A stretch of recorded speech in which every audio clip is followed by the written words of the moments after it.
اعوذ باللہ من الشیطان الرجیم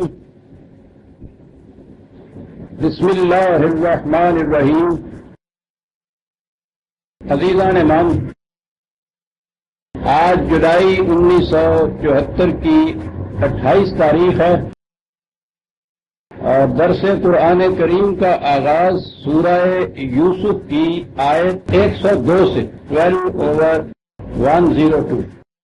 آپ کو معلوم ہے کہ اس سورہ میں حضرت یوسف علیہ السلام کی حسن سیرت مسلسل بیان ہوتی چلی آ رہی تھی، اور گزشتہ درس میں وہ اس داستان کا سلسلہ ختم ہو گیا تھا۔ اب اس ختم ہونے کے بعد اب نبی اکرم صلی اللہ علیہ وسلم کو مخاطب کیا جاتا ہے، خاص طور پہ کہا ہے کہ ذالک من انباء الغیب نوحیہ الیک وما کنت لدیہم اذ اجمعوا امرہم وہم یمکرون۔ کہا یہ گیا کہ یہ دیکھیے، یہ غیب کی خبریں ہیں جو تمہیں وحی کے ذریعے بتائی جا رہی ہیں۔ اے رسول، تم تو وہاں موجود نہیں تھے جب وہ یوسف کے بھائی اس کے خلاف اس قسم کی سازشیں کر رہے تھے، تم وہاں نہیں تھے، اور اب یہ جو اتنی تفصیل سے یہ سب کچھ بیان ہو رہا ہے، تو یہ چیزیں تمہارے اپنے ذاتی علم کے بس کی تو نہیں تھی، یہ غیب کی چیزیں تھیں۔ اور کہا یہ کہ انہیں ہم تمہیں بتا رہے تھے وحی کے ذریعے سے۔ یہ چیز بڑی اہم ہے، پہلے بھی میں نے عرض کیا تھا کہ قرآن کریم نے بار بار یہ کہا ہے کہ غیب کا علم، اور یہاں تو غیب کہا گیا ہے ماضی کے واقعات جن کا حضور کو عام طریقے سے علم نہیں تھا، اور نہ ہی ان تفاصیل کا کہیں اور ذکر موجود تھا۔ تورات میں یہ قصے آئے ہیں، لیکن ان میں اور جس انداز سے قرآن کریم میں یہ بیان ہوئے ہیں بڑا فرق ہے۔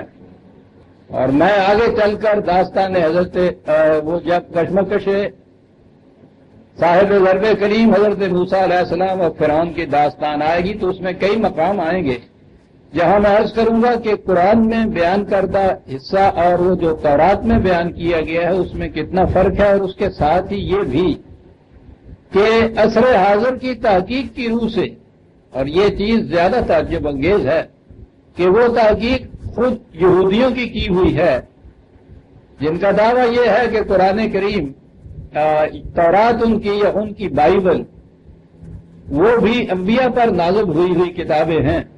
تو خود یہودیوں کی تحقیق کی ہوئی ہے، اس میں یہ بتایا گیا ہے کہ تورات میں جس طرح سے وہ بات لکھی ہے، تاریخی شہادت نے اس کی تردید کی ہے، اور جس طرح قرآن میں کہا گیا ہے اس کی تصدیق کی گئی۔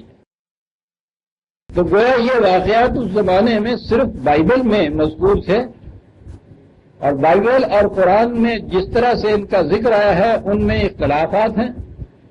ان اختلافات کے متعلق صورت اب یہ ہے کہ یوں تاریخی تحقیقات سے وہ علم پہ پڑے ہوئے پردے اٹھتے جا رہے ہیں، قرآن میں جس انداز سے یہ بات آئی ہے اس کی تصدیق ہوتی جا رہی ہے، اور جس دوسری جگہ یہ باتیں آئی تھیں ان کی تردید ہوتی چلی جا رہی ہے۔ تو جتنی چیزیں ماضی کی تھیں جن کا علم اس زمانے میں تھا ہی نہیں، انہیں بھی قرآن نے کہا ہے کہ یہ غیب کی باتیں ہیں، اور زیادہ تر پھر اس کے بعد کہا ہے کہ آنے والے جو واقعات ہیں وہ تو بہرحال غیب ہے۔ خاص طور پہ قرآن کریم نے بتایا ہے کہ کوئی شخص نہیں جان سکتا کہ وہ کل کیا کرے گا، کسی کو یہ معلوم نہیں کہ اس کی موت کہاں واقع ہوگی۔ مثال کے طور پر اس نے مستقبل کی باتیں جو ہے فیوچر جسے کہتے ہیں اس کے متعلق خصوصیت سے کہا کہ یہ غیب کی باتیں ہیں۔ غیب کے متعلق قرآن کریم نے بالتصریح ایک جگہ نہیں متعدد بار کہا ہے کہ غیب کا علم خدا کے سوا کسی کو نہیں ہو۔ بات لمبی ہو جائے گی موضوع سے ہٹ کر، جب میں آؤں گا اس علم غیب کی کسی آیت پہ تو وہاں عرض کروں گا کہ دنیا میں جسے صاحب اختیار و ارادہ بنایا گیا ہو اس کے متعلق آپ پیش گوئی کر ہی نہیں سکتے. یہ کل کیا کرے گا؟ قرآن نے کہا ہے کہ یہ تو تم خود اپنے متعلق بھی نہیں کہہ سکتے بالیقین حتمی طور پر کہ میں یہ کل کیا کروں گا. کتنے ہی واقعات اور ایسے ہوں گے جو تمہارے علم میں نہیں اور جن پہ تمہیں احاطہ بھی نہیں ہوگا. ان کی روح سے معلوم نہیں کہ کل کیا واقعات پیش آئیں، اور جن میں انسان کو اختیار دیا گیا ہو اس کے متعلق تو پہلے سے کوئی پیش گوئی کی ہی نہیں جا سکتی. پیش گوئی ان کے متعلق کی جا سکتی ہے کہ جنہیں اختیار تو نہ ہو، مشین کے متعلق کی جا سکتی ہے. اس کا اگر قانون معلوم ہو اس کی حرکت کا، اس کے چلنے کا، اس کے متعلق پیش گوئیاں کی جا سکتی ہیں. اسے پیش گوئی کہا ہی نہیں جا سکتا. وہ تو کہا جائے گا کہ ایک قانون سیٹ ہے، اس سیٹ قانون کے جو نتائج ہیں جس کو بھی اس قانون کا علم ہے وہ بتا دے گا. علم الافلاک کے ماہرین 100 برس پہلے بتا دیں گے کہ سورج کو کب گرہن لگے گا، اس لیے کہ یہ سارا انداز میکینیکل ہے، مشینی انداز ہے. وہ تابع ہیں ایک قانون کے اور انہیں اختیار نہیں ہے کہ اس قانون میں ذرا سی بھی تبدیلی کریں. جنہیں بھی اس قانون کا علم ہے وہ 100 برس کیا 1000 برس پہلے کہہ سکتے ہیں کہ سورج پہ یہ یوں چیز ہوگی، زمین کی کیفیت یہ ہوگی. اسے علم غیب نہیں کہا جا سکتا کہ جو سٹ قانون کے تابع ہو، لیکن وہ ہو سکتا ہے انہی کے متعلق جنہیں اس کا اختیار نہ ہو کہ وہ قانون کی خلاف ورزی بھی کر سکتے ہیں. تو انسان کے متعلق تو یہ کہا ہی نہیں جا سکتا. آپ کو یاد ہوگا کہ میں نے ایک درس میں یہ بتایا تھا کہ انسان تو خیر اتنے اختیار و ارادے کا مالک ہے، یہ نیچے حیوانات وہ بھی کچھ تھوڑے سی اختیار کے مالک ہوتے ہیں. تو وہ سلیون نے کہا ہے لیمیٹیشنز آف سائنس، ان کی کتاب ہے، بہت اچھی کتاب ہے. اس میں وہ اسی موضوع پہ گفتگو کرتا ہوا کائنات کے خارجی کائنات کے نظم و نسق کے متعلق کہ وہ کس قدر حسابی قاعدے کے مطابق چل رہا ہے جس میں ایک ثانیے اور ایک بال کا بھی فرق نہیں آتا، اور اس کے مقابلے میں انسان کے جس کے متعلق کہا ہی نہیں جا سکتا کہ یہ اگلا قدم کیسے اٹھائے گا. اس نے کہا انسان تو ایک طرف رہے. اسی کی مثال پھر دہراتا ہوں. اس نے کہا یہ تھا کہ ایک میز کے گرد 10 سائنٹسٹ بیٹھے ہوں اور وہ خارجی کائنات کے متعلق 1000 برس پیش تک کی باتیں بھی بتا سکیں گے کہ یہاں یوں ہوگا، اس طرح سے ہوگا، وہ سب ٹھیک ہوگا. لیکن اسی میز پر جو مکھی بیٹھی ہوئی ہوگی وہ 10 کے 10 زور لگا کے بھی نہیں کہہ سکیں گے کہ یہاں سے یہ اڑ کے کہاں بیٹھے گی. اس لیے کہ اس میں وہ میکینیکل حسابی قاعدہ نہیں آتا. تو انسان کی دنیا تو ان سے مکھیوں سے کہیں زیادہ صاحب اختیار ہے. یہ وہ چیز ہے جس کے متعلق قرآن نے کہا ہے کہ یہ وہ غیب ہے جسے کوئی اور نہیں جان سکتا خدا کے سوا. حتیٰ کہ اس نے رسولوں کے متعلق بھی کہا ہے کہ وہ بھی آج خود اسے نہیں جان سکتے. ہم اپنے غیب کے علم میں سے جتنا چاہتے ہیں کسی رسول کو بذریعہ وحی اس کا علم دے دیتے ہیں. تو جو شخص یہ کہتا ہے کہ کل کو یہ ہوگا اس حسابی قاعدے سے نہیں جس سے وہ سائنٹسٹ کہتا ہے، بلکہ وہ انسانوں کی دنیا کے متعلق کہتا ہے کہ یہ ہوگا. قرآن کریم کی روح سے وہ دعویٰ کرتا ہے کہ مجھے وحی آئے گی خدا کی طرف سے، کیونکہ قرآن نے کہا ہے کہ وحی کے علاوہ دوسرا طریقہ ہی نہیں کہ تمہیں غیب کا علم ہو جائے. لہذا یہ پیشین گوئیاں کرنے والے بظاہر تو ہم بڑا لائٹلی لیتے ہیں ان چیزوں کو عزیزان مان، یہ بڑی گہری چیزیں ہیں. کوئی شخص جو دعویٰ کرتا ہے پیشین گوئی کرنے کا، صرف یہ دعویٰ کہ میں یہ پیشین گوئی کل کے متعلق کر رہا ہوں، انسانی دنیا کے متعلق کر رہا ہوں، یہی دعویٰ نبوت ہے، یہی دعویٰ وحی ہے. کیونکہ قرآن کی روح سے تو غیر از نبی کی طرف وحی نہیں ہوتی، اور وحی کے بغیر یہ علم غیب حاصل نہیں ہو سکتا. سیدھی سی بات. لیکن ہمارے ہاں تو پوچھو ہی نہیں کس کس کو پیش گوئیاں ہوتی ہیں. سر نظر صاحب نے فرما دیا تھا اور بالکل ٹھیک آ گیا تھا. کوئی نہیں سوچتا کہ ہم کیا کہہ رہے ہیں. قرآن کو ماننے والے یہ. باقی رہا یہ کہ یہ عام طور پہ وہ یورپ میں بھی اور امریکہ میں بھی کئی ہے وہ سال سے پہلے پیشین گوئیاں کیا کرتے ہیں یہ ہوگا وہ ہوگا. وہ خود یہ کہتے ہیں کہ ہمارا یہ قیاس ہے، اندازہ ہے، آنے والے واقعات کے اوپر نگاہ رکھ کے ہم اندازہ لگاتے ہیں کہ یہ یوں ہوگا. اور یہ انداز بصیرت کے مطابق، فراست کے مطابق یہ ظن ہے، یہ قیاس ہے، یہ علم نہیں ہے، یہ یقین نہیں ہے، یہ حتمی طور پہ نہیں کہا جا سکتا۔ کسی صاحب اختیار کے متعلق آپ حتمی طور پہ کہہ نہیں سکتے کہ وہ اپنے اختیار کا استعمال کس طرح سے کرے گا۔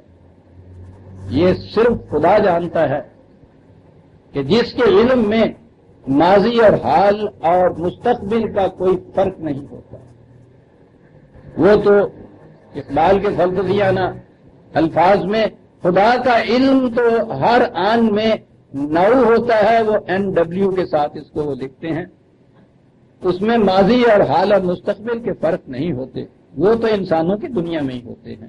تو میں نے عرض کیا ہے کہ یہ چیز انسانوں کی دنیا کے متعلق یہ کہنا کہ یہ یوں ہوگا، اس کی یہ کیفیت ہوگی، اس پہ یہ کچھ گزرے گا، یہ غیب ہے۔ غیب کے متعلق قرآن کی تصریح ہے کہ یہ صرف خدا کو معلوم ہے، اور وہ اپنے رسولوں میں سے جسے چاہتا تھا اس کا علم وحی کے ذریعے دیتا تھا، یعنی رسول کو بھی آج خود علم نہیں ہوتا تھا۔ الفاظ پھر دیکھ لیجیے، ذالک من انباء الغیب نوحیہ الیک، یہ تو ماضی کے متعلق کہا گیا ہے کہ جس کے متعلق کچھ نہ کچھ تو ذرائع علم ہو سکتے ہیں، لیکن کہا کہ یہ تم جو ڈیفینیٹلی بات بتا رہے ہو ماضی کے متعلق جس کا اور کوئی ذریعہ علم نہیں ہے، یہ صرف وحی کے ذریعے تمہیں بتایا گیا ہے، تم نہیں جانتے تھے اس کے متعلق، اور مستقبل کے متعلق تو کوئی جان ہی نہیں سکتا، اس کے متعلق تو حتمی طور پہ کوئی ذریعہ علم ہے نہیں انسان کے پاس، اور یہ وہ غیب ہے کہ جسے وحی کے ذریعے سے خدا صرف اپنے رسولوں کو بتاتا تھا، وہ بھی جتنا وہ چاہتا تھا۔ اب جو وحی کا سلسلہ ختم ہو گیا، نبوت ختم ہو گئی، تو جو بات وحی کے ذریعے سے آنی تھی وہ بات تو ختم ہو گئی۔ اب پیشین وہی کرنے والے سے کوئی یہ پوچھتا نہیں ہے کہ صاحب قرآن کریم تو یہ کہہ رہا ہے، آپ کس بنا پہ یہ کہہ رہے ہیں؟ وہ تو صرف رسولوں کے بھی، اور وہ وحی کے ذریعے سے ڈیفینیٹ چیزیں ہیں۔ مصیبت یہ ہے کہ وہ ہم نے تو کبھی قرآن کو دیکھا ہی نہیں دکھا کے کہ یہ کیا کہتا ہے، صاحب مانتے چلے جاتے ہیں ساری دنیا کی بات۔ ذالک من انباء الغیب نوحیہ الیک، بڑی اہم چیز ہے یہ، یہیں سے ہی نبوت پتہ چلتا ہے، یہاں سے رسالت کا معلوم ہوتا ہے، یہاں سے یہ دعوی جو ہے ان کی پرکھ ہوتی ہے۔ یا وہ دعویٰ نبوت کرتا ہے کہ میری طرف خدا کی طرف سے وحی ہوتی ہے جو مجھے غیب کا علم ہے، اور اگر یہ چیز نہیں ہے تو پھر وہ مفتری ہے، غلط کہتا ہے، جھوٹ کہتا ہے، قرآن کے خلاف کہتا ہے، خدا کو چیلنج دیتا ہے۔ وہ کہتا ہے کہ ہم صرف اپنے رسولوں کو وحی کے ذریعے سے غیب کا علم دیتے تھے۔ اگر ایک شخص کہتا ہے کہ نہ میں رسول ہوں نہ مجھ پہ مثلا وحی آتی ہے، غیب کا علم مجھے موجود ہے، معلوم ہے، تو خدا کی اس دعوے کی وہ چیلنج کرتا ہے اس دعوے کو۔ قرآن کو نہ ماننے والوں کے متعلق تو ہم یہ بات نہیں کریں گے، ان کو یہ اجازت ہے، جو جی میں آ گئے وہ قرآن تو مانتے ہی نہیں ہے، لیکن ایک شخص جو قرآن کو مانتا ہے عزیز آنے وال، اس کے بعد یہ چیز کہنی بڑی جسارت ہے، بڑی جرت ہے یہ۔ ذالک من انباء الغیب نوحیہ الیک وما کنت لدیہم اذ اجمعوا امرہم وہم ینظرون، تم ان کے پاس کھڑے نہیں تھے جب وہ بھائی یوسف کے سازشیں کر رہے تھے یوسف کے خلاف، ہم نے تمہیں یہ وحی کے ذریعے سے بتایا۔ اب یہ چیزیں بتائیں وحی کے ذریعے سے، یہ باتیں ایسی تھیں کہ جس کے بعد واقعی دوسروں کو ایمان لے آنا چاہیے تھا۔ کہا وما اکثر الناس ولو حرصت بمؤمنین، لیکن اس کے باوجود تم دیکھو گے بیشتر لوگ، اکثر لوگ ایمان نہیں لائیں گے۔ یہاں ہے ولو حرصت، عام بات مانے تو یہی ہوں گے، یہ حرص کا لفظ ہے حرستہ میں جو ہے، میں نے عرض کیا ہوا ہے کہ دوسری زبانوں میں آ کے یہ الفاظ کتنے معنی اپنے اوریجنل کھو دیتے ہیں اور کتنے دوسرے غلط معنی آتے ہیں۔ حرص ہمارے ہمیشہ برے معنوں میں استعمال ہوتا ہے، حرص و حوث، بڑا حریص ہے، اور یہ چیز تو نبی اکرم صلی اللہ علیہ وسلم کے متعلق ہے، حریص علیہ، اور بہت بڑی خصوصیت حضور کی بتائی ہے۔ مومنین کے متعلق کہا ہے کہ کتنا بڑا یہ احسان ہے کہ اس قسم کا ایک نبی تمہارے ہاں پیدا ہوا ہے، تمہارا ساتھی اس قسم کا ہے۔ حریص علیکم، حرص کے بنیادی معنی شدت آرزو کے ہوتے ہیں، اور یہ آرزو اچھی بھی ہو سکتی ہے، بری بھی ہو سکتی ہے۔ لہذا صرف مجرد لفظ حرص جو ہے یہ نہیں کہ یہ برائی کے معنوں میں ہی آتا ہے، بلکہ شدت آرزو اگر اچھی چیز کے لیے ہے تو یہ تو بہت بڑی خصوصیت ہوگی، یہ شدت آرزو۔ اور عربی زبان میں تو جب وہ اعلیٰ اس کے بعد آتا ہے تو اس کے معنی ہمیشہ منفعت کے لیے ہوتا ہے، کسی کی منفعت کے لیے شدت آرزو۔ یہاں بھی یہ کہا ہے کہ وَلَوْ حَرَصْتَ، تمہیں کتنی ہی شدید آرزو کیوں نہ ہو کہ یہ کسی طرح ایمان لے آئے اور یہ باتیں بھی ان کے سامنے آ جائیں کہ اس قسم کی چیزیں جو عام انسانی علم کے ذریعے سے نہیں کہی جا سکتی تھیں یہ وہ باتیں بھی بتا رہا ہے۔ کہا اس کے باوجود تم دیکھو گے کہ یہ لوگ ایمان نہیں لائیں گے۔ یہ بھی ایک بڑی عجیب چیز ہے۔ رسول کا فریضہ ایک تو میں نے جیسا عرض کیا تھا نبوت ہے خدا سے وحی پانا، رسالت ہے اس وحی کو آگے لوگوں تک پہنچانا اس غرض سے کہ لوگ سیدھے راستے پہ آ جائیں اور غلط راستے کو چھوڑ دیں۔ اب سوال یہ ہے کہ کیا رسول کی ذمہ داری یہ بھی ہے کہ وہ بالضرور ہدایت کو اختیار کر لیں؟ کسی شخص کو یہ بتا دینا کہ بھائی یہ راستہ سیدھا شہر کو جاتا ہے، یہ تو ہے، اس کو راستہ بتا دینا یہ ہدایت ہے۔ اب یہ چیز کہ اس کو راستے پر چلا دینا ضرور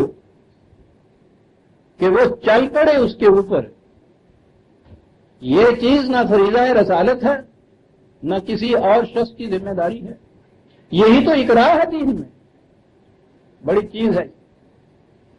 دین میں رسول کا فریضہ بھی راستہ بتا دینا ہے، وہ الہادی ہو سکتا ہے، راستے پہ لگا دینا جو ہے اس راستے کے اوپر چلا دینا ہے۔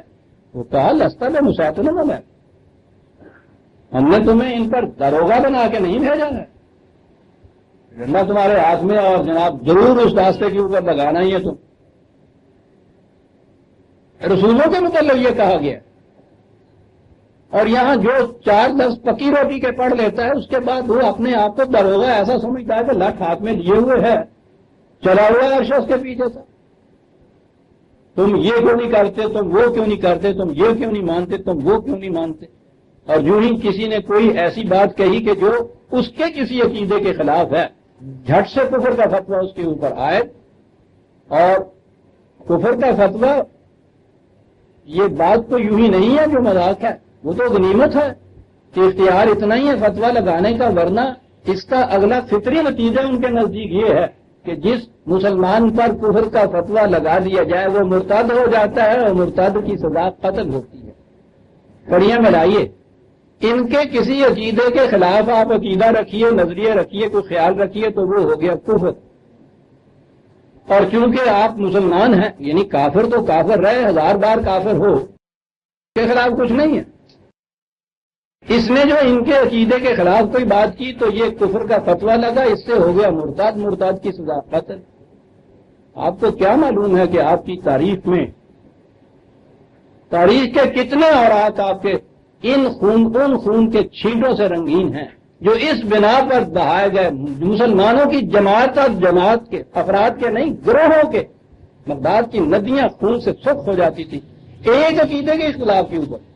یہ نہیں کہ معیار اس کے متعلق کہیں کو کتاب اللہ ہے یا کوئی یہ ہے کہ صاحب قرآن کے خلاف ہے، جی نہیں صاحب، ان کے عقیدے کے خلاف ہے۔ قرآن رسول اللہ سے کہہ رہا ہے، سنیے کیا کہہ رہا ہے، بات درمیان میں آ گئی۔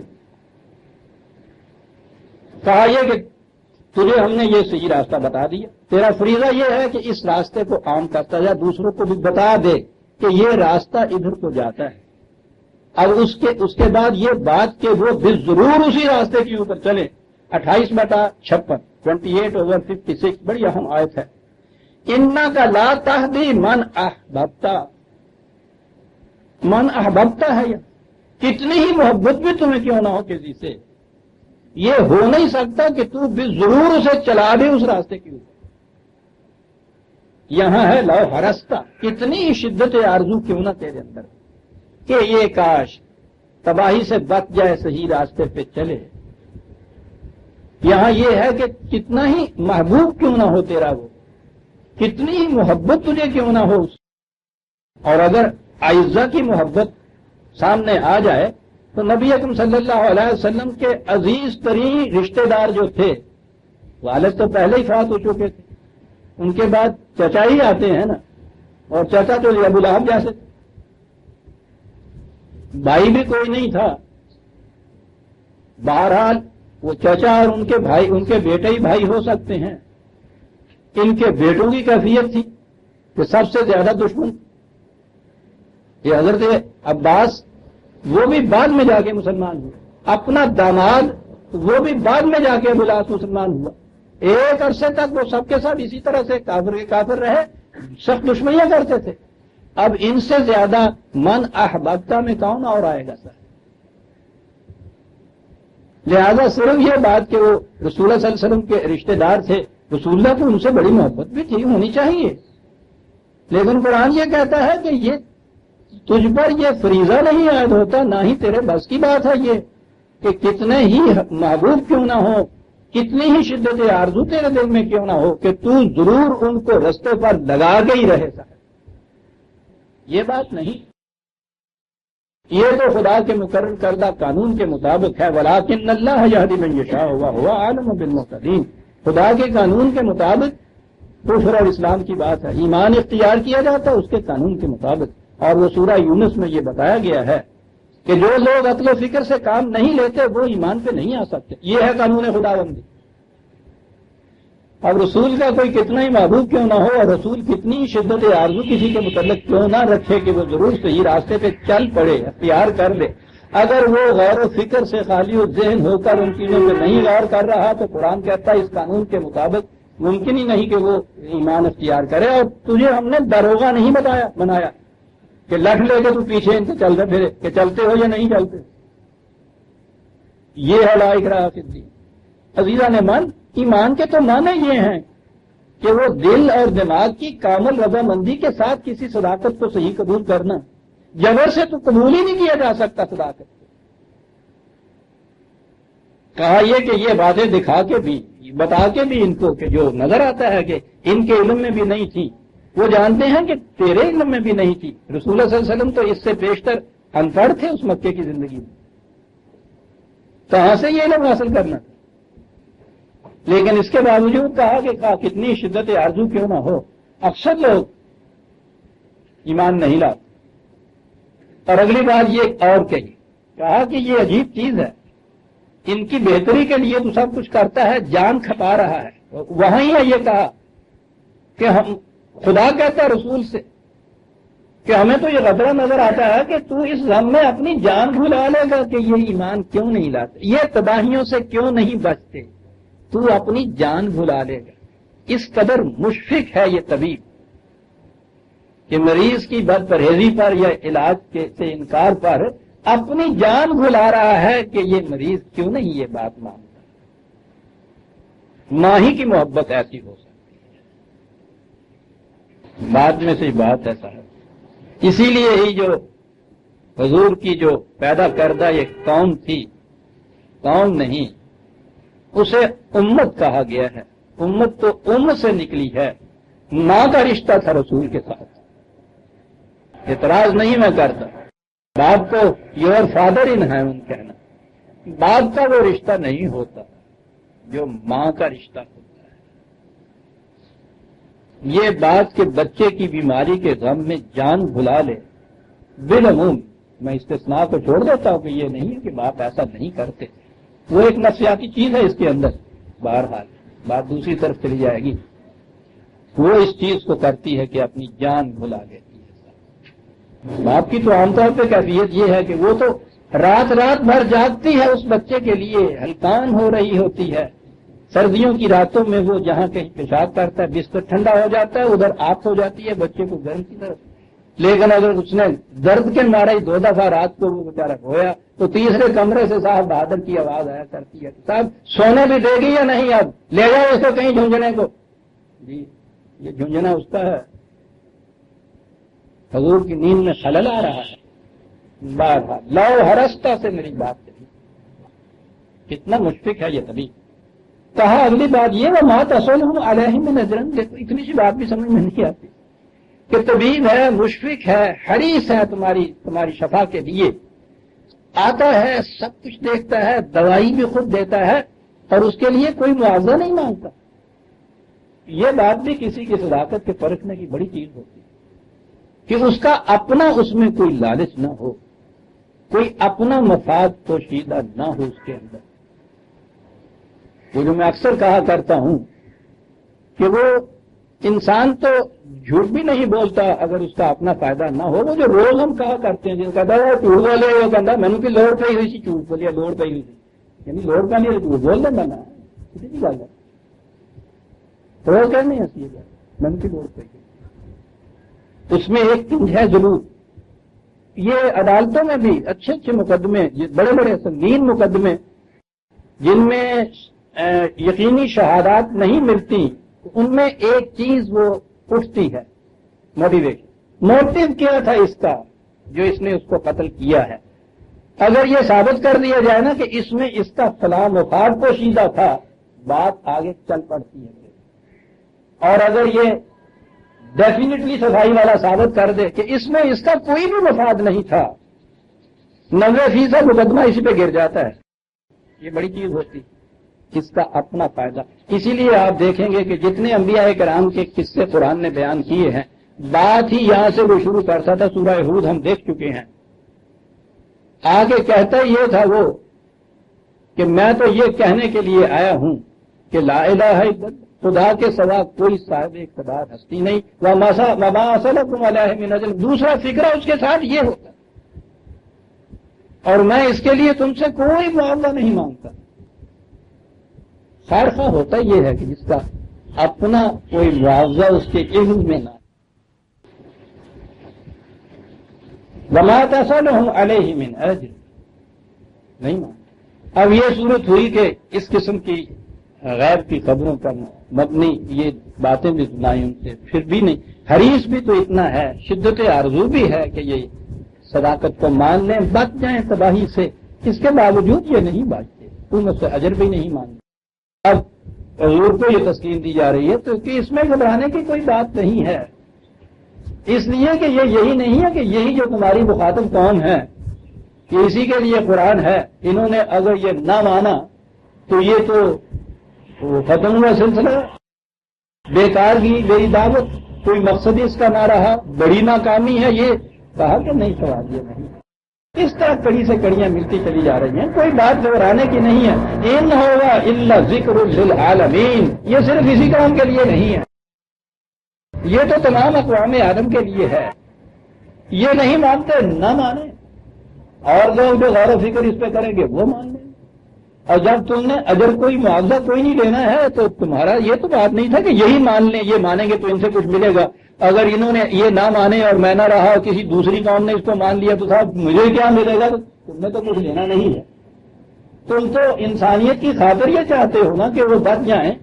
ٹھیک ہے، جو سب سے پہلے قریب ہے تمہارے، ان کا حق ہے کہ تم پہلے ان کو بچاؤ. یہ نہیں مانتے تو نہ مانے، ذکر للعالمین ہے. آج بھی پوری باقی اقوام عالم کے لیے بھی ہے اور قیامت تک کے لیے یہ تو تمام نوع انسانی کے لیے ہے. جو بھی اس کو اس طریق سے مان لیں گے، اس سے فائدہ اٹھائیں گے، اس وقت تیرا مقصد پورا ہو جائے گا.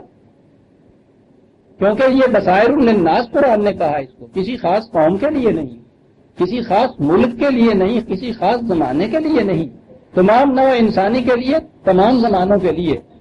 تو جب اور جہاں بھی کوئی قوم اس کو مان لے گی وہ مقصد پورا ہو جائے گا. وہ جو رسول حریص کا تھا کہ انسان بچ جائیں تباہی سے، کسی دور کے انسان بچ جائیں تباہی سے، بات تو وہ اپنے قریبی حلقے سے کرتا ہے، شروع کرنی چاہیے اسی طرح سے شروع. لیکن یہ نہیں ہے کہ وہاں اگر یہ آواز نتیجہ خیز نہیں ہوتی تو یہ وہ سمجھ لے، مایوس ہو کے بیٹھ جائے کہ صاحب وہ تو گیا، میں تو بڑا ہی ناکام رہا، کچھ بھی نہ بنا. یہ سوال نہیں ہے. نو انسانی کے فائدے کے لیے جو چیزیں ہیں وہ زمان و مکان کی حدود سے باورہ ہوتی. طب کی دنیا کے اندر، میڈیسن کی دنیا کے اندر، طبی دنیا کے اندر بھی ٹھیک ہے. جعلی نوس نے جو نسخہ دیا تھا ہو سکتا ہے کہ اس کے زمانے کے لوگوں نے اس کو اپنایا ہی نہ ہو، استعمال بھی نہ کیا ہو، پھینک دیا ہو اس کو، لیکن 2000 سال سے وہ انسانوں کے لیے نافع ثابت ہو رہی ہے۔ تو اگر اس کا مقصد یہ تھا کہ انسانیت کے لیے یہ نفع بخش ہو تو وہ تو حاصل ہو گیا، مدعا اب مل گیا۔ ان ہوا ذکر للعالم۔ اب آگے بات آتی ہے اور کہا یہ جو کچھ تم ان سے کہتے ہو یہ تو نظری باتیں ہیں، تھیوریٹیکل سی ہیں، کیفیت تو ان کی یہ ہے وَكَأَيٍّ مِّنْ آيَةٍ فِي السَّمَاوَاتِ وَالْأَرْضِ يَمُرُّونَ عَلَيْهَا وَهُمْ عَنْهَا مُعْرِضُونَ۔ یہ محسوس کائنات کے اندر بھی یہ لوگ چلتے پھرتے ہیں جہاں قدم قدم پر ہماری نشانیاں ابھری ہوئی ان کے سامنے آ رہی، اور ان کی کیفیت یہ ہے کہ ان سے بھی یہ پہلو تہی کرتے ہوئے اعراض برتتے ہوئے گزر جاتے ہیں۔ تو جن کی کیفیت یہ ہے کہ وہ اس محسوس دنیا میں بھی اپنے حواس سے کام نہیں لیتے، نہ آنکھوں سے، نہ کانوں سے، نہ شامہ سے، نہ سمجھنے سے، نہ سوچنے سے، محسوس کائنات میں جو اس طرح سے ان چیزوں سے کام نہیں لیتے، وہ اس غیر محسوس دنیا کے اندر عقل و فکر سے کام لے کے کس طرح سے یہ پہنچیں گے کسی نتیجے پہ کہ یہ صحیح ہے یا غلط ہے۔ ان کی تو کیفیت یہ ہے، بڑی اہم چیز ہے جو قرآن کہہ گیا۔ بظاہر یہ نظر آتا ہے کہ صاحب یہاں تو تعلیم قرآنی کا ذکر تھا جو انسانوں کی اخلاقیات سے متعلق تھی، ان کی بہبود سے، انسانی ذات کی اصلاح سے متعلق تھی، یہ باہر کی دنیا کے متعلق درمیان میں کیا بات آ گئی؟ اور قرآن کا تو مسلک موقف یہ ہے عزیزان من، وہ تو خارجی دنیا میں بھی بتاتا ہے کہ اسی خدا کے قوانین نافذ اور رائج ہیں جس خدا نے انسانی دنیا کے لیے وحی کے ذریعے سے یہ ضابطۂ قوانین دیا ہے۔ یہ لاز آف نیچر جنہیں ہم قوانین فطرت کہتے ہیں یہ خدا ہی کے قوانین ہیں، اور اس نے یہ کہا ہے کہ ہم نے ان اشیاء کی طرف بھی وحی کی ہوئی ہے۔ وہ فرق اتنا ہے کہ ان کی طرف جو وحی کی انہیں اس کا اختیار نہیں کہ اس وحی سے سرتابی برتیں، ہم یسجدون۔ اس نے یہ کہا ہے کہ کائنات کی تمام چیزیں جتنی بھی ہیں وہ تسبیحہم و صلاتہم جانتی ہیں، اپنی تسبیح بھی جانتی ہیں، اپنی صلات کو بھی جانتی ہیں۔ تم میں اور ان میں فرق یہ ہے کہ وہ جاننے کے بعد اس کی خلاف ورزی کر نہیں سکتی۔ تمہیں ہم نے علم دینے کے بعد یہ کہہ دیا کہ جی چاہے تو سگیا پھانس لو، جی چاہے تو مچھلی کی ڈلی کھا لو۔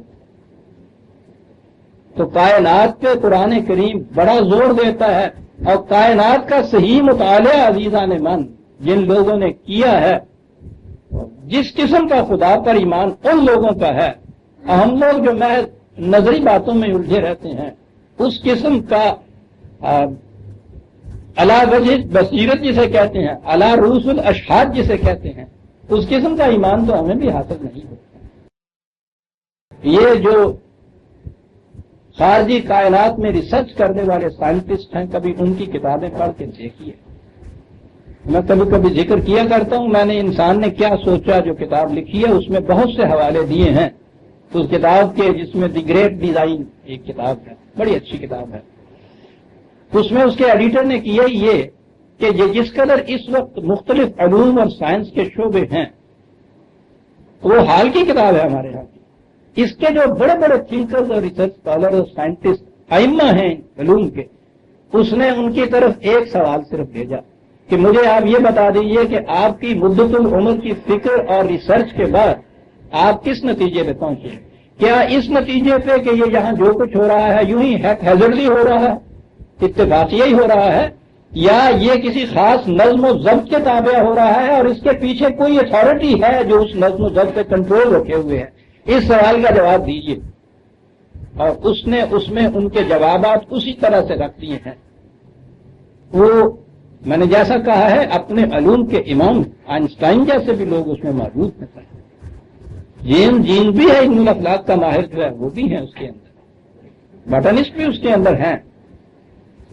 آپ حیران ہوں گے کہ ان میں سے بیشتر وہ ہیں جو ہماری آپ کی اصطلاح کے مطابق خدا کو بھی نہیں مانتے، اور ان میں سے ہر شخص اس نتیجے پہ پہنچا ہے کہ یہاں کوئی چیز ہیزرڈلی نہیں ہو رہی، ہر چیز ایک نظم و ضبط کے ماتحت ہو رہی ہے، اور نظم و ضبط قائم نہیں رہ سکتا تاوقت کہ اسے قائم رکھنے والی کوئی قوت نہ ہو۔ جب میں نے کہا ہے کہ ہر سائنٹسٹ نے یہ کہا ہے کہ علم الاخلاق کے ماہر جیم نے بھی یہ کہا ہے، اگرچہ اس نے یہ چیز کہی ہے، اب وہ تو اپنا اس کا شعبہ ہے، اپنا فن ہے۔ یہ علم الاخلاق یا اسٹرالومی جو ہے وہ تو میتھمیٹکس پہ چلتی ہے نا، حساب پہ چلتی ہے نا۔ یہ نیو یارک میں بیٹھے ہوئے کمرے کے اندر حساب کرتے ہیں نا، جس سے وہ کنٹرول کر رہے ہوتے ہیں چاند کے اوپر جو گاڑی جا رہی ہوتی ہے اس کی حساب سے صرف۔ تو اس نے یہ چیز کہی جو اس دور کا سب سے بڑا علم الاخلاق کا ماہر، کہ میں یہ تو جانتا نہیں کہ پادری جسے خدا کہتے ہیں وہ کون، میں یہ جانتا ہوں کہ greatest mathematician in the universe, کائنات کا سب سے بڑا ریاضی کا ماہر وہ کوئی ہے جو اس کائنات کو چلا رہا ہے۔ تم یوں ہی کہہ لو۔ وہ یہ کہہ رہا ہے، وہ ایک باٹنی والا ہے، اس نے ایک پتے کے اوپر مضمون لکھا ہے سر، کیا بات ہے عزیزان مان، اس پہ ریسرچ اس نے کی ہوئی ہے۔ اس پتے کے متعلق جو وہ لکھ رہا ہے اس میں وہ بتا رہا ہے کہ میں تمہیں کیا بتاؤں کہ اس کی ایک ایک رگ میں جو نیکڈ آئی سے تمہیں نظر بھی نہیں آتی کتنی دنیائیں رقصاں مجھے نظر آتی ہیں صاحب، اور ان میں سے ہر رقص ایک قاعدے کے مطابق ہو رہا ہے۔ قرآن نے عزیزان ایمان اسی لیے زیادہ زور کائنات کے شواہد پر غور کرنے پہ دیا ہے، حالانکہ مذہب کی دنیا میں یہ پہلی چیز ہے۔ کائنات کو تو مذہب کی دنیا اور پھر جو آگے چلے ہم تصور کی دنیا، یہ ساری کائنات نہایت غلیظ، نہایت پلیت، اس کے قریب مت جاؤ، چھو نہیں۔ مادے کا تو لفظ ہی آپ کے ہاں ایسا آ گیا کہ کتنا بڑا، تو یعنی مادہ پرستی اور کفر ہمارے ہاں ایک ہی معنی میں استعمال ہو رہا ہے ایسا۔ مادہ پرستی کیا ہے؟ پرستش تو کوئی بھی نہیں کرتا مادے کی ان میں سے۔ قوانین فطرت ہے نا جن کا علم ہے، اور قرآن نے کہا تھا کہ آدم کو ہم نے فطرت کی تمام اشیاء کا علم دے دیا تھا، اور پھر کہا تھا کہ فسخر لکم ما فی السماوات والارض دیا، کائنات کی ہر شے تابع تسخیر کر دی تھی۔ خدا نے آدمی کے متعلق وہ انہی قوانین کے علم کی روح سے تسخیر کرتے ہیں، لیکن اس کا نام جو ہمارے یہاں مادہ پرستی رکھا، چل بے الحاظ ہو گیا۔ اور اس سے بھی آگے چل کے ساتھ آپ کو پتا ہے کہ سر سید پہ جو کفر کا فتویٰ لگا تھا تو اس فتوے کی بنیاد کیا تھی؟ سر سید کے متعلق کہا جاتا تھا یہ نیچری ہے۔ وہ نیچری تو اب یوں ہمارے ہاں نظر آتا ہے کہ وہ جیسے یہ کوئی فرقہ ہوتا ہے مذہب کا، بریلوی اور دیوبندی اور سہروردی اور نقشبندی جیسے ہوتے ہیں، اسی میں ایسا نظر آتا ہے کہ وہ نیچری بھی یوں تھا۔ وہ نیچری بیچارہ یہ تھا کہ وہ کہتا یہ تھا کہ بابا نیچر کے اوپر بھی تو غور کرو کہ وہ کیا کر رہی ہے۔ یہ اس نے لفظ استعمال کر دیا کہ اب ان سے یہ چیز کہنا نیچر پہ غور کیجئے، اس سے کفر کا فتویٰ لگا۔ یہاں کا فتویٰ سمجھا کہ کچھ کمزور سا ہے، یہ الحاد تو بہت بڑے درجے کا الحاد ہے۔ مکے سے جا کے فتویٰ لائے کہ جی نیچری ہے یہ شخص، اور اس کے بعد جس کسی کے پیچھے پھر یہ گلی محلے کے لونڈے لگانے ہوئے ڈبڈکی دے کے اس کے متعلق اتنا کہتے تھے نیچری ہے۔ یعنی نیچر کے اسرار و رموز جو ہیں ان کو معلوم کرنے کی تاکید کر رہا ہے۔ یہاں تک ہمارے ہاں یہ بات پہنچائی گئی ہے۔ قرآن کریم عزیزان من آپ دیکھیے گا آدھا قرآن نیچر سے بھرا ہوا، اور وہ ان پہ غور کرنے والوں کو 2000 آیتیں میں عرض کروں گا، ورنہ یہ تو موضوع ہے نا الگ، کتنے درس اس کے اوپر آ سکتے ہیں اور آئے بھی ہیں۔ ان فی خلق السماوات والارض واختلاف اللیل والنہار لآیات لأولی الالباب، کائنات کی تخلیق میں اور لیل و نہار کی گردش میں صاحبان عقل و بصیرت کے لیے حقیقت تک پہنچنے کی بڑی بڑی نشانیاں ہیں۔ آیت کے معنی ہوتا ہے کسی محسوس شے کو دیکھ کے کسی نتیجے تک پہنچنا۔ دھواں آیت ہوتا ہے اس بات کی کہ دور سے دیکھ کے آدمی کہے کہ نیچے آگ جلتی ہے۔ اندھیری رات میں سنسان جنگل میں دور سے کہیں سے آپ کو اگر دیے کی ڈمڈماہٹ نظر آ جائے تو یہ آیت ہوتی ہے اس بات کی کہ کوئی انسان ہے وہاں. وہ کہتا ہے قرآن کہ یہ تخلیق ارض و سما اور گردش لیل و نہار حقیقت میں آیت ہے اس بات کی کہ یہ جو دیے کی لو نظر آتی ہے وہاں کوئی انسان ہے. کائنات کی اشیاء جو ہے وہ آیات ہے. کن کے لیے؟ لِأُولِي الْأَلْبَابِ، صاحبان عقل و بصیرت کے لیے.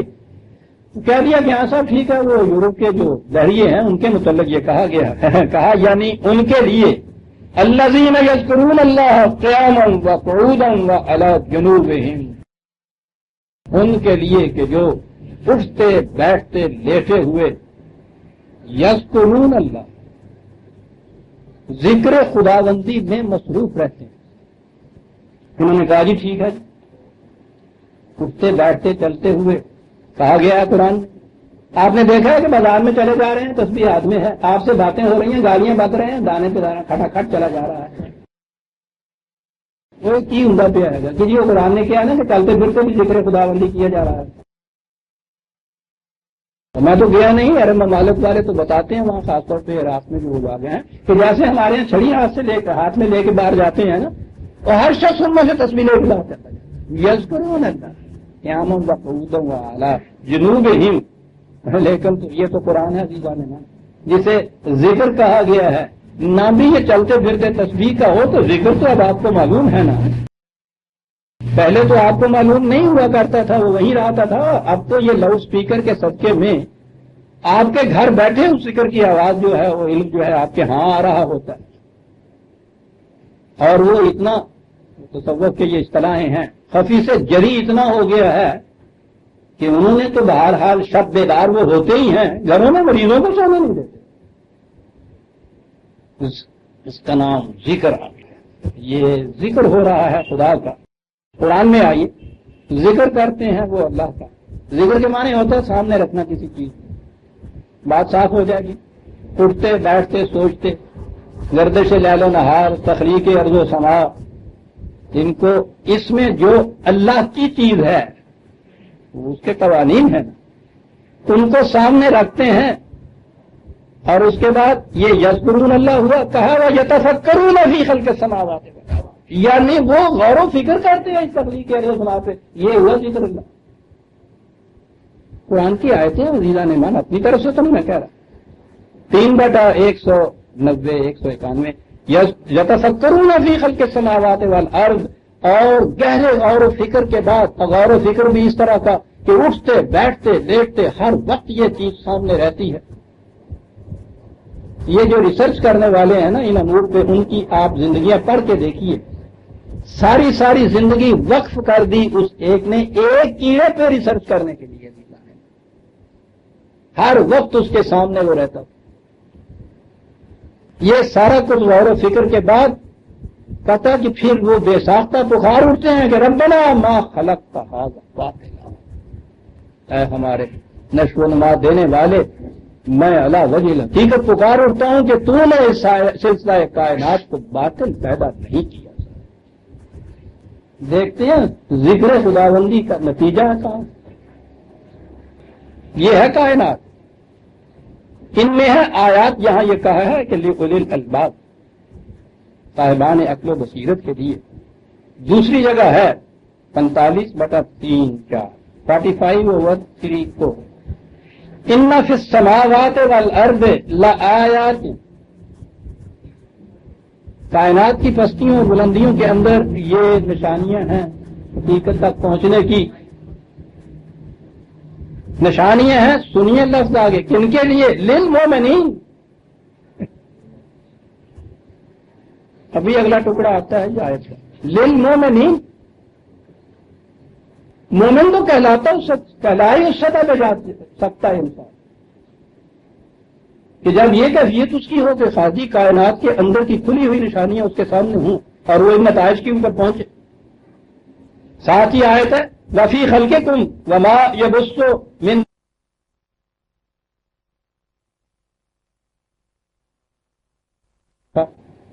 زمین مردہ کو حیات تازہ عطا کی، مختلف سمتوں میں یہ ہوائیں چلائیں ان تمام کے اندر آیات ہیں ان کے لیے لقوم یعقلون.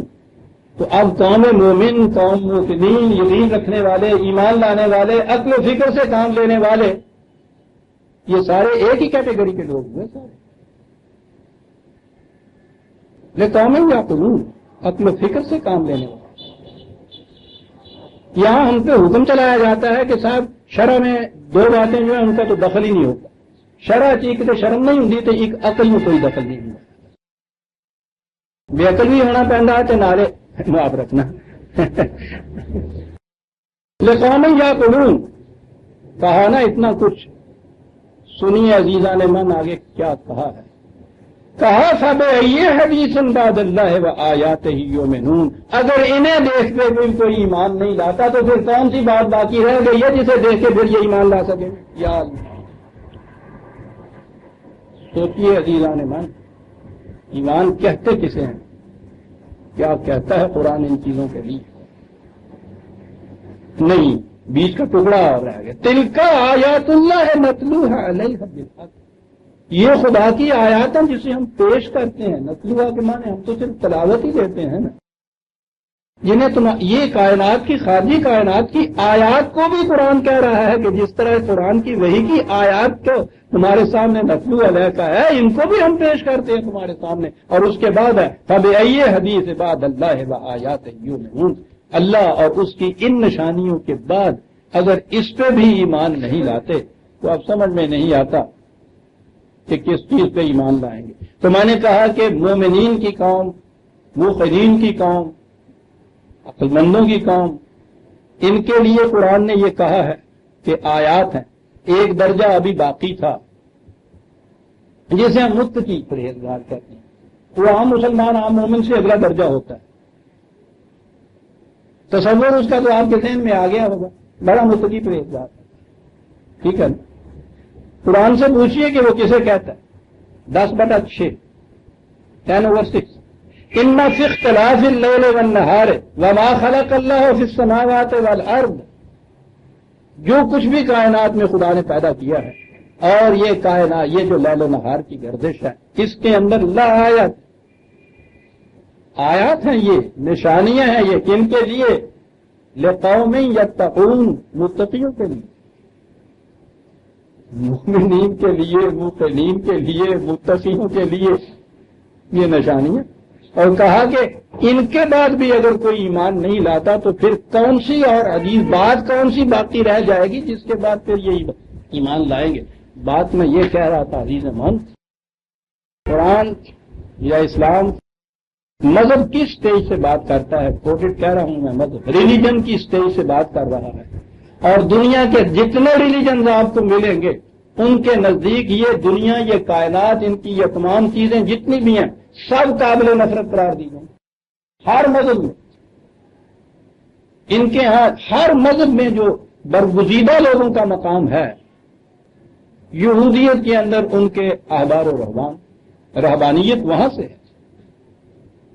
ان کی خانقاہیں تھیں ترک دنیا کرنے والے. عیسائیت کے اندر ان کے سینٹس، جنگلوں میں جا کے رہنے والے. ہندوؤں کے ہاں ان کے سنیاسی اور یوگی، انسانوں سے کٹ کے جنگلوں کے اندر رہنے والے.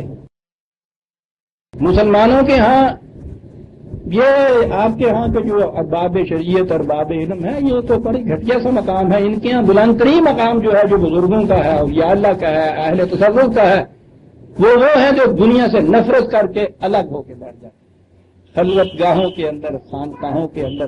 اور دنیا قابل نفرت جو ہے، یہ بات تو اہل تصوف ہی نہیں، اہل شریعت کے ہاں بھی تو آپ صبح سے شام یہی سنتے رہے. دنیا ایک لاش ہے اور اس کا چاہنے والا کتا. ہمیں بتایا جاتا ہے معاذ اللہ کہ یہ حدیث ہے رسول اللہ. دنیا مومن کے لیے جیل خانہ ہے. تو ترک دنیا یا قابل نفرت ہے یہ ہر ریلیجن کے اندر یہ چیز موجود. بلکہ مغز جو تھا ریلیجن کی تعلیم کا وہ یہ تھا. یہ اسلام بھی شامل ہم کر دیتے ہیں بدبختی سے ریلیجنز کی صف کے اندر اس کو. تو چلیے ریلیجن کی سٹیج کے اوپر ایک آتا ہے. ریلیجن کے مسلمات میں سے بنیادی مسلمہ یہ ہے کہ یہ کائنات اور دنیا قابل نفرت، اور وہ آ کے آدھا قرآن بھرا ہوا اسی سے کہ یہ ساری دنیا اور اس کی کائنات کی شہادی ہیں. یہ وہ ہے کہ جن پہ غور و فکر کے بعد انسان صحیح نتیجے پہ پہنچتا ہے، اور ان کو مسخر کرنا جو ہے یہ ہے مومن کا مقام. مذہب کی سٹیج سے آ کے یہ چیز کہنا عزیزان ایمان نظر آتا ہے. مذہب دین کی بگڑی ہوئی شکل کا نام ہوتا ہے. انبیاء کرام دین دینے کے لیے آتے تھے اور وہ خدا کی طرف سے وحی کے ذریعے ملتا تھا. جب ان کے نام لیوا اس دین میں انسانی افکار کی آویزش کر دیتے تھے تو وہ مذہب بن جاتا تھا. نزول قرآن کے وقت دنیا میں مذاہب ہی تھے، دین نہیں تھا. اسی لیے تو ایک نبی کی ضرورت پڑتی. حضور نے آ کر دین دیا، قرآن کے اندر پورے کا پورا تکمیل تک پہنچا، قرآن کو محفوظ کر دیا، دین محفوظ ہو گیا. قرآن جو ہے اگر یہ دین کی بنیاد رکھی جائے تو یہ مذہب نہیں بن سکتا. لیکن یہاں تو مذہب بنائے بغیر چارہ ہی نہیں. یہ جو مذہب کے نام کے اوپر، اور یہ ایک ان کے ہاں ہوتی ہے مفتی فوج، وہ ہم سمجھتے ہیں عیسائیوں کے ہاں ہوتی ہے. سارے مذہب کے اندر مفتی فوج ہو اور مفت کی کھانے والے. قرآن کے ہوتے ہوئے تو مفتی فوج نہیں کہ بن سکتی. کیسے بنایا جائے؟ اسے رکھا جائے صرف ثواب حاصل کرنے کے لیے، اور اسلام بتایا جائے تمام ان چیزوں کا مجموعہ جو مذہب جن سے بنتا ہے. دنیا قابل نفرت ہے نا آپ کے ہاں بھی یہ، اور قرآن یہ کہہ رہا ہے. قرآن کی ان آیتوں کے پڑھنے سے تو ثواب ہوتا ہے، آخرت کو ملتی ہے. دنیا قابل نفرت. حضرت صاحب دنیا سے منہ موڑ کے توکل اللہ بیٹھے ہیں حجرے. میں نے کہا وہ جن سے یہ کہا گیا کہ حضرت صاحب تو گوڈے بھی چومو تو حلوہ بھی لے آ کے دو، 2-3 دن کے لیے وہ ذرا تار کے دنیا ہو جائے نا، پتہ چل جائے حضرت جی کو کہ تر کے دنیا ہوتی کیا ہے. کہاں پہنچ گئے ہم عزیزان. یعنی تسخیر ارض و سما قرآن یہ فریضہ قرار دیتا ہے عزیزان مومن. انہیں آیات اللہ قرار دیتا ہے. ان سے آنکھیں بند کر کے گزرنے والے کے متعلق کہتا ہے کہ وہ ایمان ہی نہیں لا سکتے. ہاں تو پھر وہ بھی آیت کیوں نہ جن کہنے سراپنل گل آ گئی سامنے. یہ قرآن کے نزدیک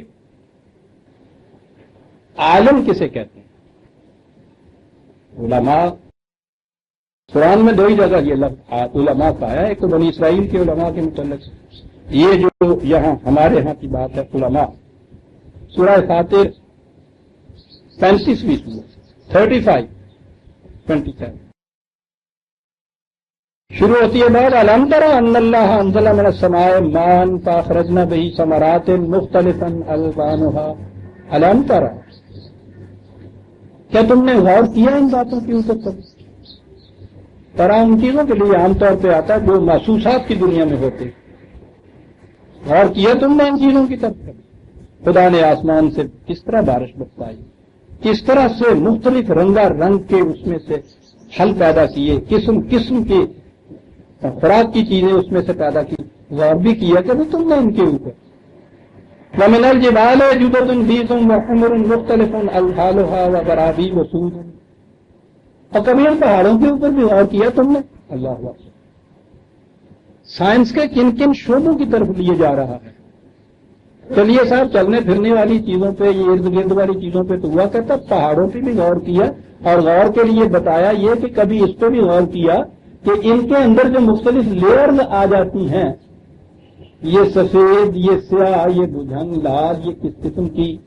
کبھی اس میں بھی ریسرچ کیا کہ یہ کس طرح سے یہ مختلف لیئرز کیسے آ جاتی ہیں. یہ وہ علم تھا جس کے متعلق میں سمجھتا ہوں کہ صرف ہمارے اس دور میں آ کے صرف ریسرچ شروع ہوئی کہ یہ کیسے ہوتا ہے. وہ اب یہ بتا رہے ہیں کہ جنہیں تم یہ جامد پتھر سمجھتے ہو، اس کے اندر بھی زندگی ناشتی نظر آتی ہے.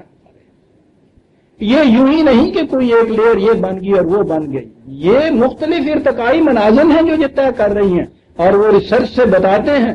یہ جو کہا کرتے ہیں نا کہ وہاں یہ ہوا کھدائی اور وہاں سے پتھر ملا اور انہوں نے کہا کہ ہاں صاحب یہ 50 سال پہلے کا یا 10 لاکھ سال پہلے کا. یہ یوں ہی نہیں ہے کہ ٹیڑے لونڈے ہیں ان دن.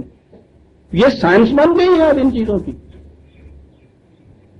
قرآن نے یہ چیز 1400 سال بعد کہ کبھی یہ بھی غور کیا تم نے کہ یہ پہاڑوں کے اندر یہ مختلف قسم کے طبقات یہ رنگا رنگ کے کیسے بن گئے؟ والانعام مختلف الوانہ کذالک. اور پھر اس پہ بھی غور کیا تم نے کہ یہ مختلف قسم کے حیوانات جو ہیں مختلف ان کی قسمیں، مختلف ان کے خواص، مختلف عادات کیا کیا ہیں. سوچیے عزیزان من کہ یہ سائنس کا کوئی شعبہ بھی اہم ہے جو اس نے چھوڑ دیا اس کے اندر؟ کیا ان چیزوں کے اوپر غور کیا؟ اور آگے سنی کہا کہ یہ وہ چیزیں ہیں کہ جنہوں نے اس پہ غور کیا ہے وہ حقیقت میں خدا کی عظمت کو پہچان سکتے ہیں. اور عظمت کو پہچاننے کے بعد جب وہ دیکھتے ہیں کہ یہ کتنا مہیب و رسول سلسلہ ہے، اس کی بارگاہ میں کھڑے ہوئے واقعی اس کی کبریائی کے سامنے وہ کہاں اٹھتے ہیں کہ صاحب کتنا عظیم سلسلہ ہے. الفاظ سنیے، انما یخشی اللہ من عبادہ العلماء. یہ تو صرف ان علوم کے جو عالم ہوں گے وہ تمہیں بتائیں گے تو خدا کیا ہے. یہ علماء یہاں لفظ آیا ہے. ان اللہ عزیز غفور، وہ یہ تمہیں بتائیں گے کہ کتنی قوتوں کا مالک ہے. اور پھر اس نے اس کائنات میں حفاظت کے سامان کیا کیا کر رکھے ہیں. حفاظت کے سامان ہمیں بتایا جاتا ہے یہ کہ اگر ان اجرام فلکی کے اندر کی حرکت میں، رفتار میں اگر ثانیے کے کروڑویں حصے کا بھی فرق آ جائے ساری کائنات ٹکرا کے تیس نیس ہو جائے. حفاظت کا سامان. قرآن نے دوسری جگہ یہ چیز جو کہی ہوئی ہے کہ یہ جو تمہارا ایٹماسفیئر ہے یہ تمہارے لیے حفاظت کی چھت ہے. آج بتا رہے ہیں ہمیں سائنٹسٹ کہ یہ جتنے بھی میٹیورز اوپر سے آتے ہیں، یہ جنہیں آپ ٹوٹے ہوئے تارے کہتے ہیں، کتنے کتنے بڑی چٹانیں ہوتی ہیں کہ وہاں سے اترتی. عزیزان من وہ چٹان وہاں سے گرے، وہ گرے کہیں مریخ سے، کبھی چاند سے، کبھی ان سے، اور آگے پڑے یہاں. سوچئے تو صحیح. اور وہ ہر آن لاکھوں کی تعداد کے اندر گرتی رہتی ہیں وہاں سے اوپر کے کروں سے، اور نیچے ہم بیٹھے ہیں. سر کچھ سمجھ میں بات نہیں آتی تھی کہ یہ پھر ہماری حفاظت ہوتی کیسے ہے. 1400 سال پہلے قرآن نے کہا کہ یاد رکھو یہ جو لیئر ہم نے ایٹماسفیئر کی تمہارے اوپر لگا رکھی ہے جسے کہتے ہیں تقریباً 14 میل، اس نے کہا یہ سب سے محفوظ ہے تمہارے لیے. وہ یہ چھت ہم نے بنا دی ہے جو تمہیں محفوظ رکھ رہی ہے. اور آج وہ کہہ رہے ہیں کہ اس سے اوپر وہ جو گردش تیزی سے ہو رہی ہوتی ہے ان کے اندر آگے وہ پس جاتے ہیں، ذرے بن جاتے ہیں، چٹان بن کے نہیں گرتے. آیات لقوم یؤمنون. کون سمجھے گا سب سے محفوظ کا مفہوم عزیزان من ان کے سبب. یوں قرآن سمجھ میں آتا ہے. انہیں کہا ہے علماء،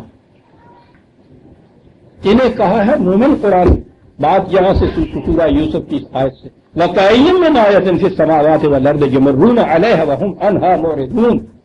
اب دیکھیے ان کے اوپر جو اعتراض عرض کیا، کہا کہ تمہاری بات یہ نہیں مانتے، نہیں سنتے، غور نہیں کرتے، کوئی تعجب کی بات نہیں ہے، یہ تو ایک نظری بات ہے جو تم کہہ رہے ہو. ان کم وقتوں کی کیفیت یہ ہے اندھوں کی کہ یہ چلتے پھرتے ادھر ادھر ساری کائنات میں پھر رہے، اندھوں کی طرح پھر رہے، جنہیں وہاں خدا نظر نہیں آتا. تمہارے ہاں خدا کیا نظر آئے. عزیزان من آگے ایک آیت آتی ہے. وقت اگر کہ 10 منٹ ہے لیکن وہ بیچ میں بجلی بھی تو چلی گئی تھی نا جی، اس کا بھی تو میں نے وقت لینا ہے نا جی. یہ تو وہ جو ایمان لاتے ہی نہیں ہے. ہم تو بہرحال مومن ہیں نا. اب جگر تھام کے بیٹھو، میری باری آئی. وما یؤمن اکثرهم باللہ. اور پھر ان میں سے جو ایمان والے اپنے آپ کو کہتے ہیں ان میں سے بھی اکثریت کی کیفیت یہ ہے کہ مومن ہونے کا دعویٰ بھی ہے، وَهُمْ مُشْرِكُونَ. اور مشرک کے مشرک ہی رہتے ہیں. تو یہ مومن ہونے کے ساتھ مشرک رہنا، عزیزان من مشرک کی بات سن لیجیے. کافر تو وہ ہے کہ جو سرے سے مانتا ہی نہیں خدا کو، ہے ہی نہیں، ٹھیک ہے، نہیں ہے. مشرک وہ ہے کہ جو خدا کو بھی مانتا ہے اور اس کے علاوہ اور خداؤں کو بھی مانتا ہے، اس کے ساتھ اوروں کو بھی خدا کو بھی مانتا ہے۔ اس لیے تو کہا ہے کہ وہ اکثر ان میں سے مومن ہوتے ہیں، مانتے ہیں خدا کو، لیکن مشرک ہوتے ہیں۔ ہمیں اطمینان ہو گیا کہ الحمدللہ ہم تو بت پرستی نہیں کرتے صاحب، یہ تو ہم تو مشرک نہیں ہیں بت پرستی سے۔ جہاں تک بت پرستی کا تعلق ہے عزیزان من، بہرحال بات دوسری طرف چلی جائے گی۔ وہ جس بت کو پوجتے تھے اور کوئی منہ متھا تے بنا لیندے سن نا سامنے اپنے، کوئی شکل وکل تو ان کی ہوتی تھی، وہ بت بناتی اس قسم کا تھے۔ لگ بات ہے کہ پرانے زمانے میں ان کی ابھی یہ جو سنگ تراشی تھی ایسی اچھی نفیس نہیں تھی، اور اس کے بعد تو بڑے عجیب بت، اور پھر یونان کے بنائے ہوئے بت جو تھے پوچھو نہیں صاحب، زندہ انسان ان کے سامنے اتنے خوبصورت نہیں رہتے تھے جتنے کہ وہ آپ کو وہ نظر آتے تھے۔ لیکن میں نے کہا ہے نا کہ یہ تو بت پرستی والی بات جو ہے یہ وہ نہیں، بات آگے جاتی ہے۔ ہمارے ہاں یہ جو اسلام ہے موجود اور جس پہ قائم رہنے کے لیے اتنی شدت سے زور دیا جاتا ہے، اس میں یہ چیز ہے کہ شخصی قوانین جو ہیں وہ شریعت کے مطابق اپنے اپنے، اور پبلک لاز جو ہیں وہ جمہوریت کے قاعدے کے مطابق۔ یہ ہے نا مسلم سیکولرزم۔ تحریک پاکستان جو تھی اس میں یہ ایشو تھا جس پہ لڑائی تھی۔ وہاں کے یہ نیشنلسٹ علماء کرام کہ جن کے سرخیل مولانا حسین احمد مدنی، مرحوم مولانا ابوالکلام آزاد وغیرہ جو تھے، ان کا مسلک یہ تھا کہ ہندو آزادی دیتا ہے ہم کو مذہب کی، یعنی عبادات کی، عقائد کی اور شخصی قوانین کی۔ یہ تو زندگی کا ایک حصہ ہوئے نا، اور باقی جو پبلک لاز ہیں یعنی وہ بھی تو ان مسلمانوں کے لیے ہی تھے، وہ جو ہیں وہ اس سے نکال کے اور جمہوریت کے طریقے کے اوپر وہ کہتا ہے کہ وضع کیے جائیں گے، اور ان کا یہ اعلان تھا کہ یہ اسلام کا تقاضا ہے، اسلام اس قسم کی آزادی کی اجازت دیتا ہے۔ یہ تھی وہاں عزیزان من کشمکش۔ ابھی سے اعلان کر دوں، اس دفعہ میرے ذہن میں یہ ہے کہ یہ 14 اگست یوم آزادی جو آتا ہے اس پہ ایک خاص درس میرا ہوتا ہے یا خطاب ہوتا ہے، تو پھر ہم بعد میں فیصلہ کر کے عرض کریں گے کہ کہاں ہونا چاہیے۔ میں اس دفعہ ذرا واضح طور پہ بتانا چاہتا ہوں کہ یہ کشمکش تھی کیا وہاں تاریخ کی، یہ کیا کشمکش تھی، ہندو اب تک کیوں پاکستان کے پیچھے پڑا ہوا ہے، یہ موضوع ہوگا میرا، اور یہ عجیب چیزیں آپ کے سامنے آئیں گی، سندوں سے آئیں گی، ان کے حوالوں سے آئیں گی، ان کے اپنے ہاں کی اتھارٹی سے آئیں گی۔ میں کہہ یہ رہا ہوں کہ وہاں یہ چیز کہی جا رہی تھی، عملاً اب آپ کے ہاں بھی اب بھی یہی صورت ہے۔ شخصی قوانین جو ہیں اس کے لیے آپ اہل شریعت سے فتویٰ لیتے ہیں، عبادات، عقائد، شخصی قوانین، ملک کے قوانین جمہوریت کی روح سے۔ یہ چیز عام چلن ہے اس وقت ہوا، مسلمانوں نے بھی ایکسپٹ کیا۔ اعلانیہ طور پہ جو بنگلہ دیش آپ سے الگ ہوا ہے وہاں پہلی شک یہ رکھی کہ سیکولر گورنمنٹ ہوگی وہاں۔ ذرا سیکولر کی ڈیفینیشن سمجھ لیجئے کہ عقائد، عبادات، شخصی قوانین یہ اپنی شریعت کے مطابق، خدا کے احکام کے مطابق تم استعمال کرو، اور یہ پبلک لاز جنہیں آپ کہتے ہیں وہ جمہوریت کے عام قاعدے کے مطابق بغیر کسی قسم کی اوپر سے شرط عائد کیے ہوئے جو بھی آپ کی پارلیمان کے نمائندے پاس کر دیں۔ غور فرمایا آپ نے؟ آئیے اب قرآن 39/45 بڑی عجیب آیت ہے عزیزہ۔ یہاں آیا تھا نا کہ اکثر مومن ہونے کے باوجود مشرک کے مشرک رہتے ہیں۔ نہیں، میں بات کہہ رہا تھا کہ وہ بتوں کا تو پھر بھی کوئی اس قسم کی خوبصورت شکل بنا لیتے ہیں، ہم جو جا کے قبروں پہ کرتے ہیں جن کی ہم شکل تک بھی نہیں بنتے، اس سے کچھ مختلف ہوتا ہے۔ یہ سارے خدا کو ماننے والے ہوتے ہیں، یہ نہیں، ان کے ہاں تصویر میں شکل بنانا جو ہے انسان کی وہ تو حرام، بت بن جاتا ہے، اور جو کچھ بتوں کے ساتھ جا کے ہم کرتے تھے اور جو ہم سے مانگتے تھے وہ بغیر شکل بنائے ہوئے جو بت ہیں ان سے جا کے مانگا چلا جاتا ہے۔ تو میں نے یہ ایک شکل بنائی ہے، آپ کہیں گے بہرحال یہ جہالت ہے، میں آگے بات کر رہا ہوں جو میں نے درمیان میں چھیڑ دی تھی، پھر وہاں آ جاتا ہوں۔ یہ نظام جو آپ کے ہاں ہے، اکثر و بیشتر آپ کے ہاں کی مسلمان حکومتوں نے بھی یہ طے کیا ہوا، سیکولر فارم آف گورنمنٹ وہ اسے کہتے ہیں، عزیزان ایمان سمجھ رکھیے۔ اس میں مذہب جو ہے اس سے انکار نہیں ہوتا، وہ ایک دائرہ ہے زندگی کا جس کے اندر آپ کو اجازت ہوتی ہے کہ آپ اپنے خدا کے مطابق یہ بات کرتے رہیے۔ دوسرا دائرہ ہے جس کے اندر اس کو دخل نہیں ہے مذہب کو، اس میں انسانوں کے بنائے ہوئے قوانین کے تابع زندگی بسر کرنے کی۔ اس کے بعد آئیے بنا مومن ہوتے ہوئے مشرک 39/45 کیا انداز ہے۔ وَإِذَا ذُكِرَ اللَّهُ وَحْدَهُ اشْمَأَزَّتْ قُلُوبُ الَّذِينَ لَا يُؤْمِنُونَ بِالْآخِرَةِ، یہ لوگ جو کہ یؤمنون بالآخرہ کہا ہے یہاں، جو قانون مکافات عمل پر ایمان نہیں رکھتے ہیں، آخرت و مستقبل پہ ایمان نہیں رکھتے ہیں، ان کی کیفیت یہ ہے کہ جب ان کے سامنے خالص ایک خدا کی بات کی جاتی ہے بہت ہی منہ بسورتے ہیں اور دل میں بڑی کبیدگی محسوس کرتے ہیں کہ کیا کہہ رہا ہے یہ کیفیت، دل میں کبیدگی محسوس کرتے ہیں، جن کہنے نا وٹ چڑھ جاتا ہے گا، یہ بڑی عجیب چیز ہے، اس میں وہ دل اور وہ چہرہ دونوں ہی آ جاتے ہیں۔ اشمئزت قلوب الذین لا یؤمنون بالآخرہ، کیفیت یہ۔ وَإِذَا ذُكِرَ الَّذِينَ مِن دُونِهِ إِذَا هُمْ يَسْتَبْشِرُونَ، اور جب اس کے ساتھ اس کے علاوہ اوروں کا ذکر کیا جاتا ہے وہ خوش ہو جاتے ہیں، یستبشرون، باتیں کی ہو جاتی ہیں، بات ہوئی نا صاحب، گل ہوئی نا صاحب، ٹھیک ہو گیا نا صاحب۔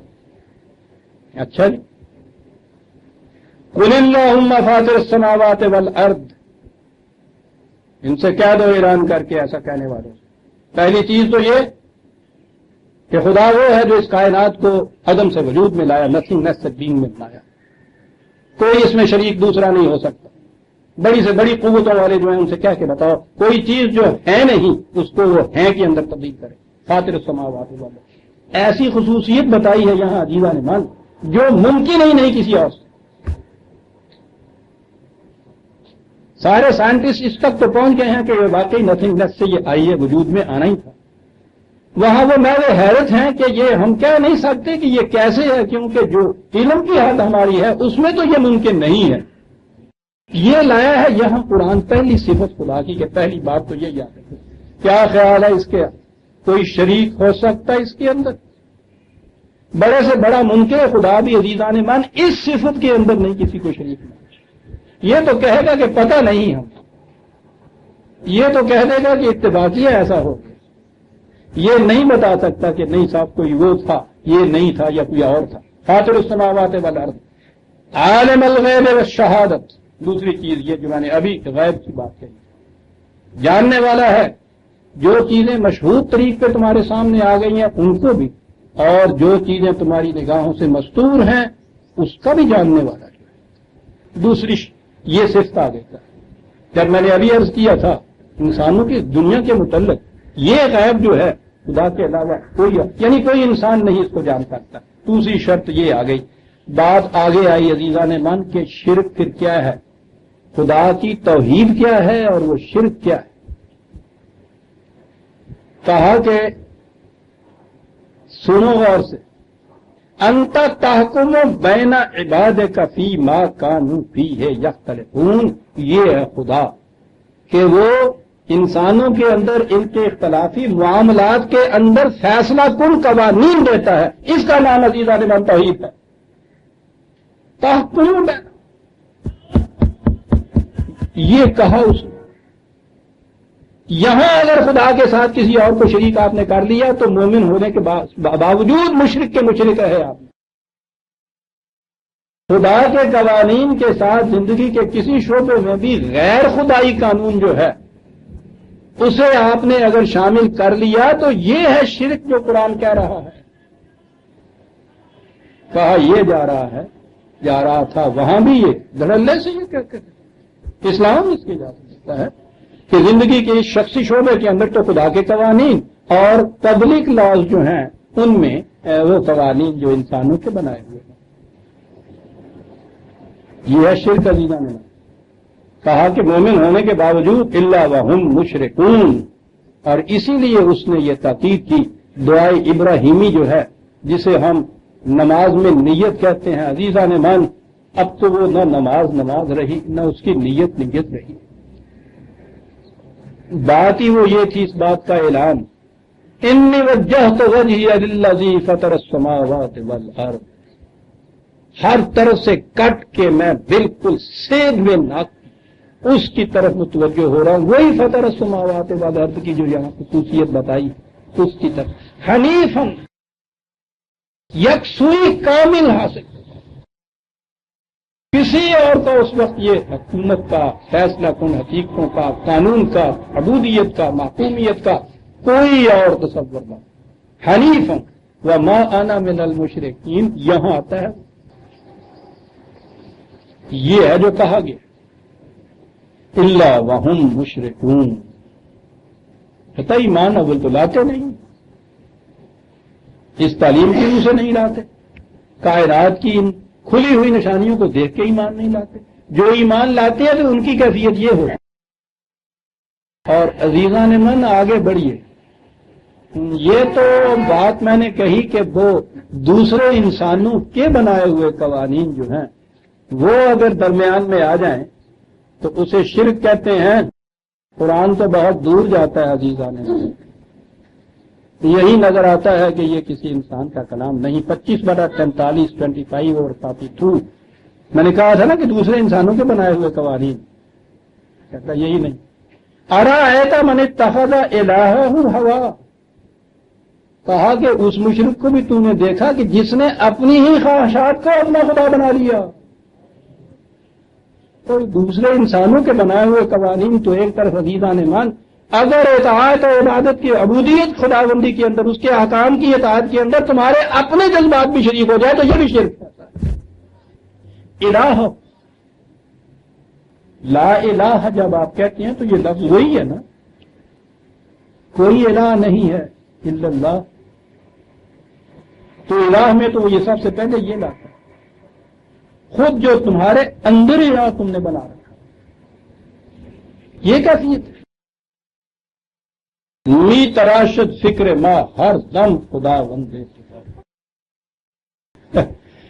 میری اس فکر کی اسنان گرد کارخانے کو دیکھیے جس میں ہر آن ایک نیا خدا ڈھلتا ہے.